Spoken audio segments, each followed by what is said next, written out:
হাজার চেষ্টা করেও চান্স পাবেন না এই তিন তারকা খেলোয়াড়। চ্যাম্পিয়ন্স ট্রফিতে বাংলাদেশের বিরুদ্ধে কেমন হবে ভারতের প্লেইং 11 জানেন?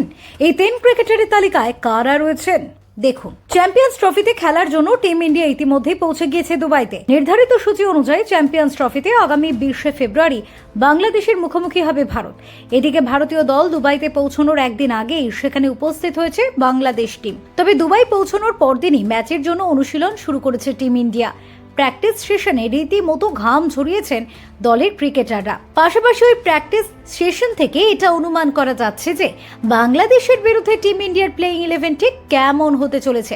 সুপরিচিত ক্রীড়া সাংবাদিক বিমল কুমার তার ইউটিউব চ্যানেলের মাধ্যমে রিপোর্টে জানিয়েছেন, নেটে অনুশীলনে আসা প্রথম 6 ভারতীয় খেলোয়াড়দের মধ্যে অধিনায়ক রোহিত শর্মা, শুভমান গিল, বিরাট কোহলি, শ্রেয়স আয়ার, কেএল রাহুল এবং হার্দিক পান্ডিয়াকে দেখা গিয়েছে। বিমল কুমারের রিপোর্টে আরও জানা গিয়েছে, বোলিং করার সময় শামি ও অর্শদীপকে একসাথে অনুশীলন করতে দেখা গিয়েছে।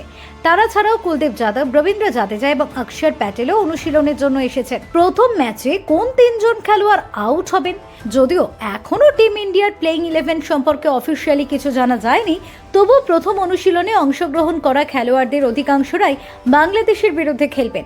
এমতাবস্থায় প্রথম ম্যাচের প্লেইং 11-এ হয়তো ঋষভ পন্থ, বরুণ চক্রবর্তী এবং হর্ষিত রানার জায়গা হবে বলে মনে হচ্ছে না।